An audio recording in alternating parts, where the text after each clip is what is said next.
오늘 예배드리기 전 찬양으로 날마다 숨쉬는 순간마다라고 하는 찬양을 드렸습니다.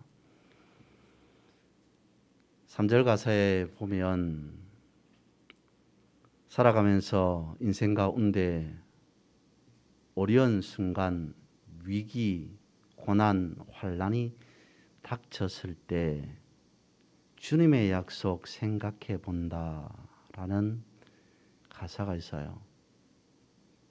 내 인생 가운데에 여러 가지 많은 문제가 생겼습니다. 어려움이 생겼어요.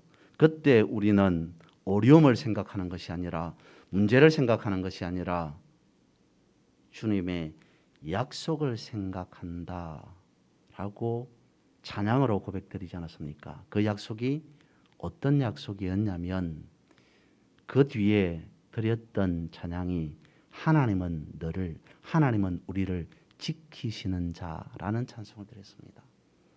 살아가면서 힘들고 어려울 때 우리는 주님의 어떤 약속을 붙잡고 살아가야 되냐면, 하나님은 나를 지켜주신다. 하나님은 나를 도우시는 분이시다.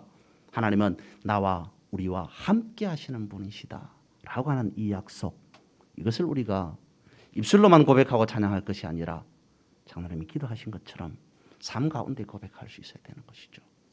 우리의 삶 자체가 예배와 같은 삶이 되어야 되겠다라고 하는 생각을 해보았습니다. 주변에 계시는 분들과 한번 인사 나누시기를 바랍니다. 주님의 이름으로 사랑하고 축복합니다.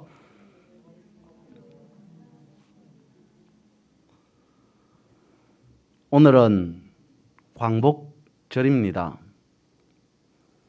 76주년을 맞이하는 광복절인데요. 1945년 8월 15일 일본으로부터 독립을 기념하는 날이고요.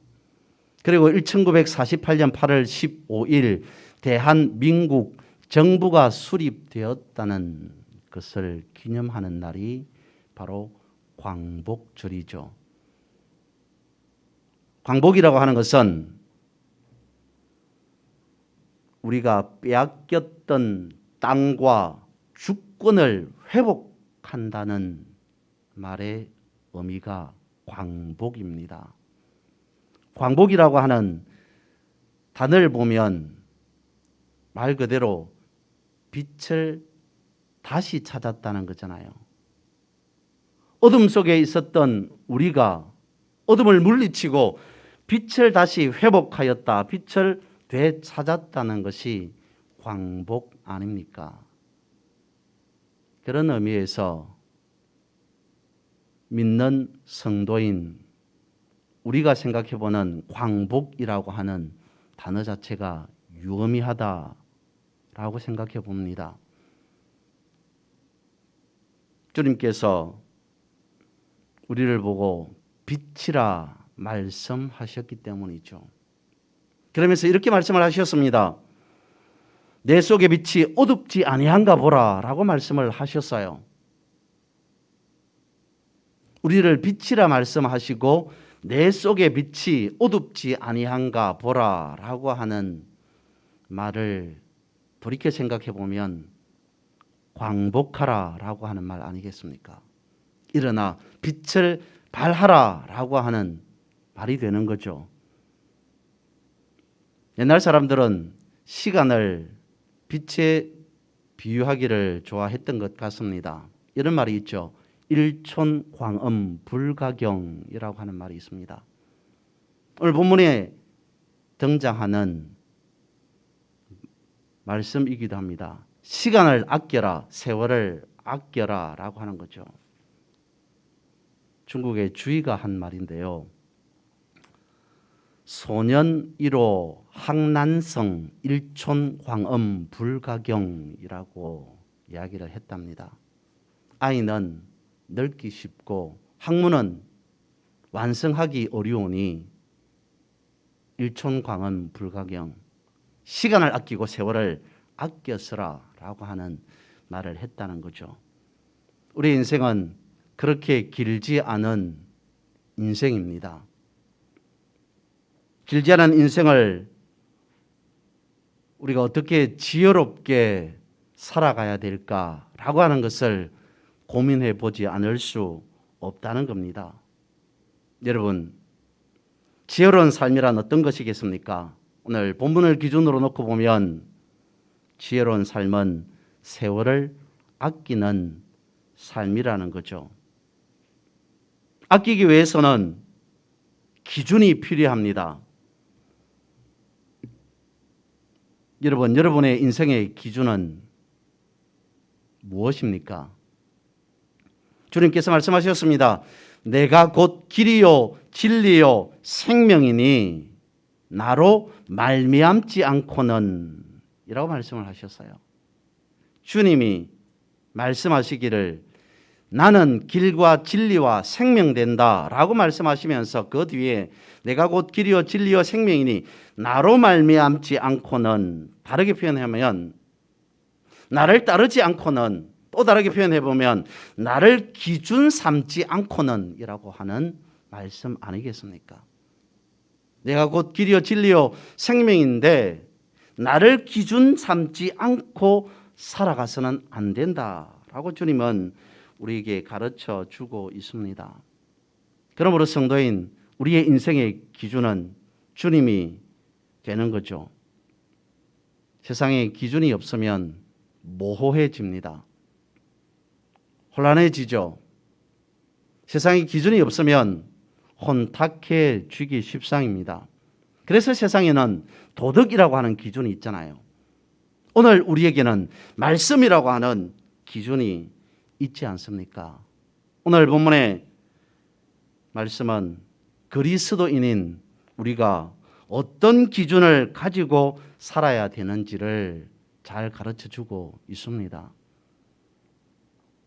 세월을 아끼라라고 하는 것이 오늘 본문의 핵심이죠. 아끼다라고 하는 말의 다른 뜻을 찾아보면 사다, 사들이다라고 하는 뜻을 가지고 있습니다. 단순히 아끼다, 저축하다라고 하는 뜻 외에 무엇인가를 사들이는 것, 물건을 사는 것처럼 돈을 주고 사다라고 하는 의미가 아끼다 안에 들어가 있다는 거죠. 여러분, 시간을 우리가 매일 슈퍼에서, 시장에서 물건 사듯이 사들인다면 어떻게 되겠습니까?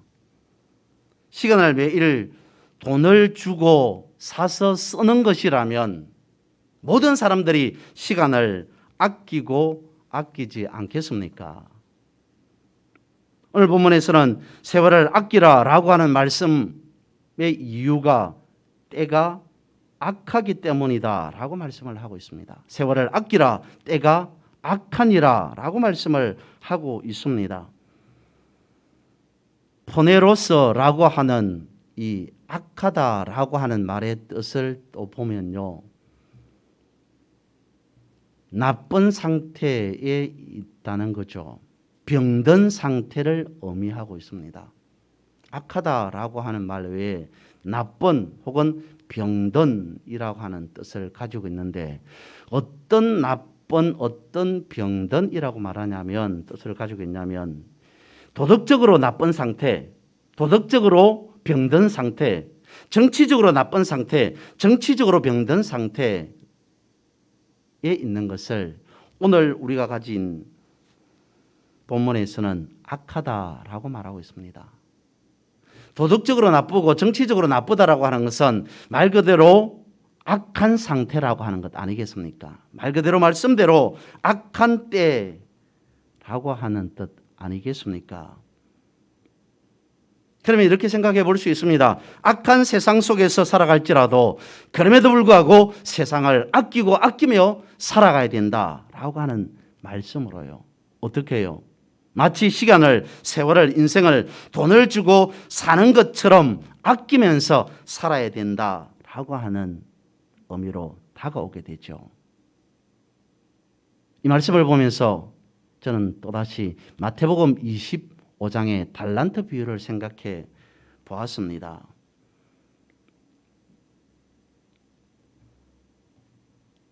우리에게 주어진 시간은 똑같습니다. 24시간, 24시간 동일하게 모든 사람들에게 다 주어졌습니다. 그런데 어떤 사람들은 5달란트를 받은 것처럼 살아가는 인생이 있고요. 또 어떤 사람들은 2달란트를 받은 것처럼 살아가는 인생이 있는 반면에 또 어떤 사람들은 1달란트를 받은 사람처럼 인생을 살아가는 사람이 있다는 거죠. 나에게 주어진 시간을, 나에게 주어진 세월을, 나에게 주어진 인생을 어떻게 살아가느냐라고 하는 것이 문제라는 겁니다. 마태복음 25장 달란트 비유에 1달란트를 받은 사람의 예를 이렇게 말하고 있습니다. 악하고 게으른 종아라고 말하고 있어요. 1달란트를 갖고 그대로 땅에 묻어둔 사람을 보고 악하고 게으른 종아라고 말하였습니다. 악한 종이라고 이야기를 했습니다. 나쁜 종이라고 이야기를 했습니다. 왜요? 어쩌면 1달란트를 받은 사람은 그간 놀고 먹었을 겁니다. 세월을 아껴서 쓴 사람이 아니라 세월을 허송한 사람이었을 겁니다.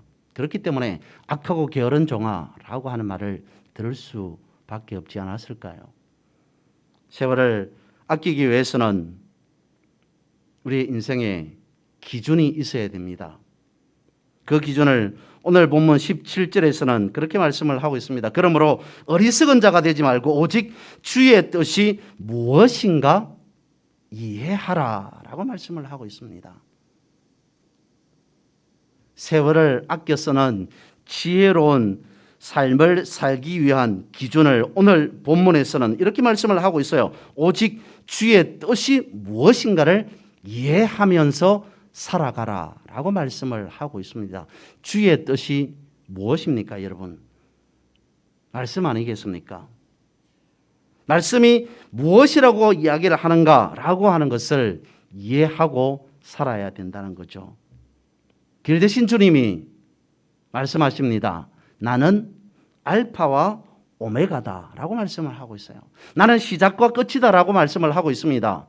나는 알파와 오메가다, 시작과 나중이다 라고 하는 이 말씀은 주님께서 우리의 인생의 시작과 끝을 알고 계신다는 거잖아요. 주님께서 우리의 인생의 시작과 끝을 알고 계심으로 주의 뜻이 무엇인지를 이해하는 것, 이것이 인생의 기준, 삶의 기준이 되는 것은 너무도 중요하다는 겁니다. 그래서 주의 뜻이 무엇인지를 알고자 하는 인생으로 살아간다면 그 인생이 지혜로운 인생, 세월을 아끼는 인생 아니겠습니까? 여러분, 우리가 말씀을 이해하기 위하여서 필요한 것이 있습니다. 무엇일까요? 주의 뜻이 무엇인가를 이해하라 라고 말씀을 하셨는데 우리는 그러면 어떠한 방법으로 어떻게 주님의 말씀을 이해할 수 있겠습니까? 오늘 본문의 말씀에 보면 18절에 성령 충만하라 라고 말씀을 하고 있습니다. 다시 생각해 봅니다, 여러분. 성령 충만하다라고 하는 것이 무엇입니까?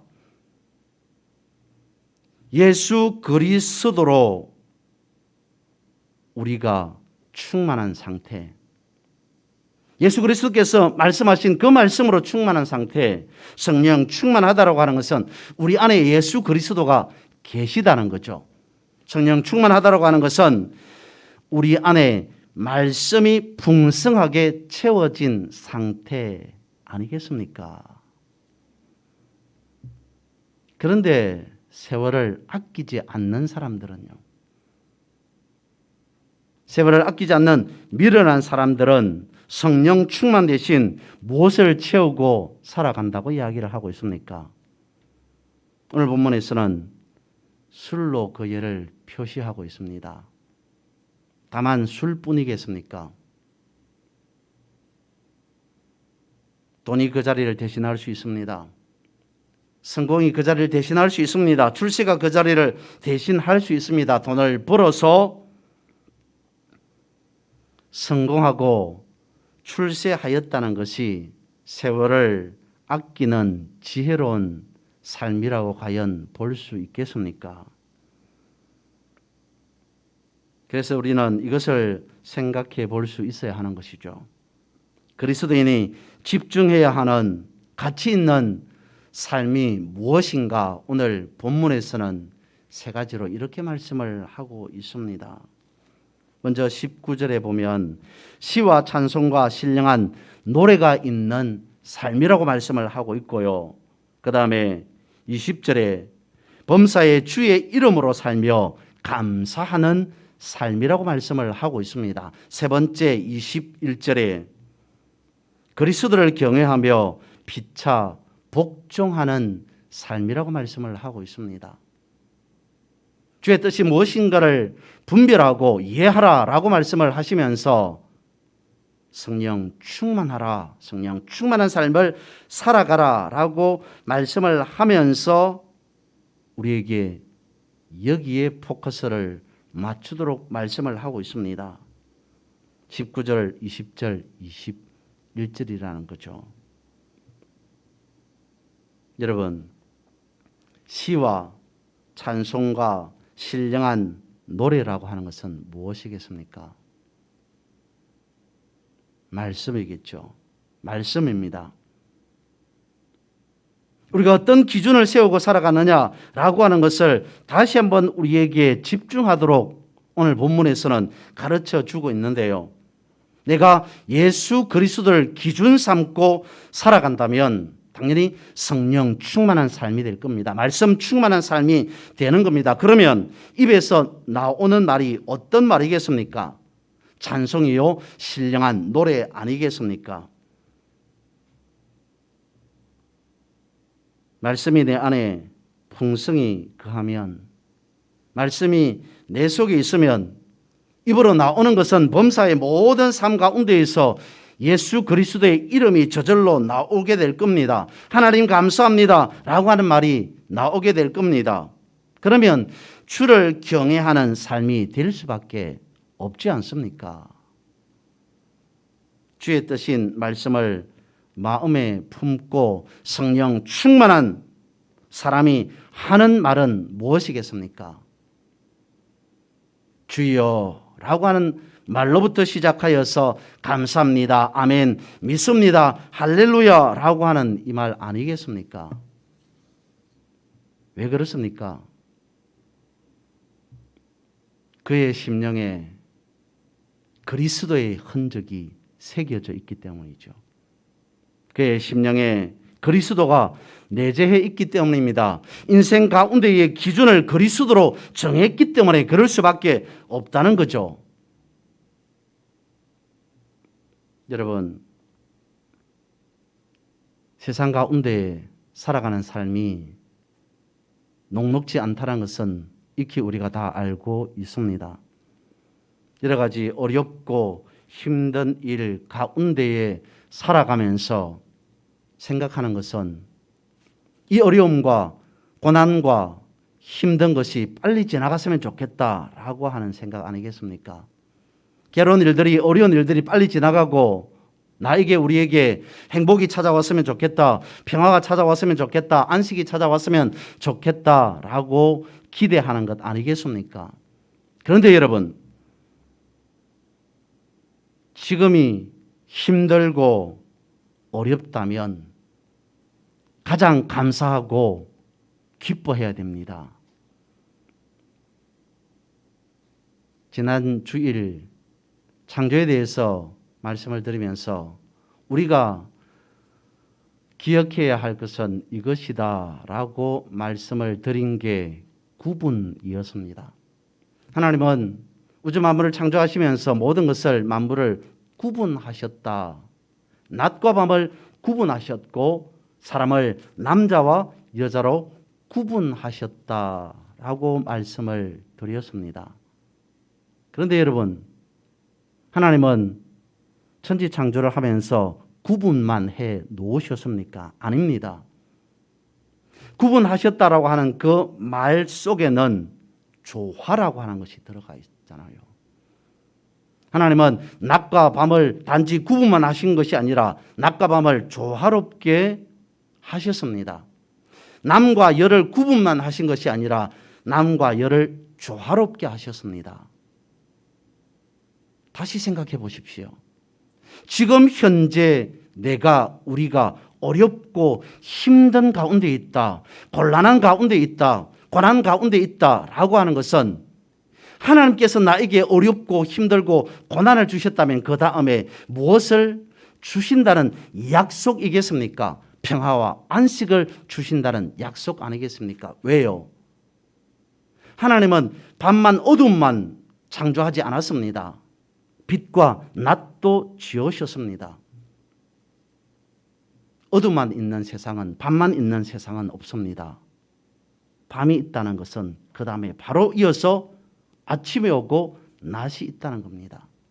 지금 현재 고난하고 어렵고 힘든 가운데 있다는 것은 그 뒤에 바로 하나님께서 주실 안식과 평화가 약속되었다는 거죠. 그런 측면에서 저는 찬양을 들으면서 그 생각을 해보았습니다. 날마다 숨쉬는 순간마다 우리에게, 여러분들에게 어려움이 찾아왔을 때 나는 다른 것을 생각하는 것이 아니라 주님의 약속을 생각한다. 어떤 주님의 약속? 하나님께서는 우리를 지켜주신다는 그 약속의 말씀 말입니다. 성경에서 그냥 기뻐하라, 감사하라 라고 말하는 것이 아니라 어려움이 있다면 그럼에도 불구하고 기뻐하라. 왜? 그 어려움이 지나고 난 다음에는 기쁨을 하나님께서 약속해 놓고 있기 때문이다. 괴로움과 안식을 하나님은 구분하셨습니다. 괴로운 현실 속에서 우리는 괴로움을 생각하는 것이 아니라 주님께서 나에게 약속하신 안식을 생각할 수 있어야 됩니다. 어두운 날이 있으면 분명히 그 다음에 밝은 날이 있다는 거지 않습니까? 예수 그리스도를 인생의 기준으로 삼고 살아가는 사람은 어떻게 살아가는 사람이라고요? 범사에 감사하는 삶을 살아갈 수밖에 없습니다. 범사에 예수 그리스도의 이름으로 살아갈 수밖에 없는 사람입니다. 범사에 주님을 경외하는 삶을 살아갈 수밖에 없는 사람이라는 거죠. 에베소서 마지막 장 6장에 가면 6장 12절에 우리는 육의 전투, 육의 싸움을 하는 것이 아니라 영적 싸움을 하는 사람이다 라고 기록하고 있습니다. 인생의 기준을, 우리의 삶의 가치를, 우리의 인생의 존재 이유를 어디에 두고 살아가느냐? 우리의 생각대로 살아갈 수 없다는 겁니다. 우리의 기준대로 살아갈 수 없다는 겁니다. 예수 그리스도께서 우리의 인생의 영적인 싸움에 들어오셔서 개입하셔서 싸워주셔야만이 우리는 육적인 싸움을 싸우는 것이 아니라 영적인 싸움에서 이기고 승리할 수 있다는 거죠. 리차드 니버라고 하는 예일대학교 신학교 교수였던 사람이 이성과 믿음에 대해서 이야기를 했습니다. 이성이라고 하는 것은 문화요, 믿음이라고 하는 것은 예수 그리스도다라고 이야기를 했어요. 우리는 사실 살아가면서 이성과 믿음이라고 하는 이 두 가지를 다 갖고 살아갈 수밖에 없지 않습니까? 이성적으로 생각해 보면, 믿음으로 생각해 보면 이라고 하는 이성과 믿음을 다 갖고 살아갈 수밖에 없습니다. 그런데 생각해 보십시오. 우리의 감성과 이성과 지성을 기준으로 놓고 살아가면 어떻게 됩니까? 세상에 이끌려 살아갈 수밖에 없습니다. 그런데 믿음을 기준으로 놓고 살아가면, 지난주에 말씀을 드리지 않았습니까? 지난번에 말씀을 드리지 않았습니까? 하나님을 닮은 삶, 하나님을 따라 살아가는 삶이 될 수밖에 없는 거지 않습니까? 이성을, 지성을 기준으로 삼지 않고 말씀을, 믿음을 기준으로 삼고 살아가는 사람이 세월을 아끼는 지혜로운 삶을 살아가는 사람 아니겠습니까? 오늘 성경은 그렇게 말하고 있습니다. 술 취하지 말고 성령 충만하라 라고 말씀을 하고 있습니다. 술 취했다라고 하는 것은 무엇이겠습니까? 기준을 잃어버렸다는 겁니다. 기준을 상실했다는 거죠. 그렇기 때문에 방황할 수밖에 없습니다. 방탕할 수밖에 없습니다. 어지러운 세상 가운데에서 갈피를 잡지 못하고 살아갈 수밖에 없습니다. 시류에 편성하면서 살아갈 수밖에 없다는 거죠. 저는 오늘 본문의 말씀을 보면서 이 말씀에 다시 한번 우리가 묵상하고 또 묵상해야 될 필요가 있겠다라고 생각해 봅니다. 바로 이 구절이죠. 시와 찬송과 신령한 노래들로 서로 화답하며 너희 마음으로 주께 노래하고 찬송하며. 다시 한번 이 본문을 살펴보십시오. 이렇게 말씀하고 있습니다. 시와 찬송과 신령한 노래들로 서로 화답하며 너희 마음으로 주께 노래하고 찬송하는 삶이 되어라. 이 말씀이 어떤 말씀으로 다가오십니까, 여러분? 저는 이렇게 이해를 했습니다. 영과 진리로 신령과 진정으로 드리는 예배의 모습으로 살아가라 라고 하는 말씀으로 이해해 보았습니다. 그렇게 보이는 것 같습니다. 시와 찬송과 신령한 노래들로 라고 하는 것은 마치 우리가 하나님 앞에 모든 것을 내려놓고 예배하는 자의 모습으로 연상되지 않습니까? 우리의 삶이 주님 앞에 드리는 예배와 같다면 그 삶이 가장 지혜로운 삶 아니겠냐는 겁니다. 말씀을 맺습니다. 광복이라고 하는 것은 빛이 들어왔다는 것입니다. 광복절은 빛이 들어온 날입니다. 예수 그리스도로 인해 우리는 우리의 인생에 빛이 들어왔습니다. 주님은 우리의 빛이 되십니다. 그러면 어떻게 살아야 되겠습니까? 5달란트 받은 사람처럼, 2달란트 받은 사람처럼 살아야 되겠습니까? 아니면 1달란트 받은 사람처럼 살아가야 하겠습니까? 빛 대신 주님을 바라보며 다시 우리에게도 있는 이 빛을 부여잡고 빛 가운데로 모여야 되겠죠. 그래서 여러분들의 인생 가운데에 기준을 예수 그리스도로 삼고 반드시 예수 그리스도로 인하여서 어둠은 물러가고 새로운 영광의 빛이 회복될 것이다, 광복될 것이다 라고 하는 이 믿음으로 승리의 삶을 살아가기를 소망합니다. 그러면 반드시 세월을 아끼는 지혜로운 자가 될 줄로 믿습니다.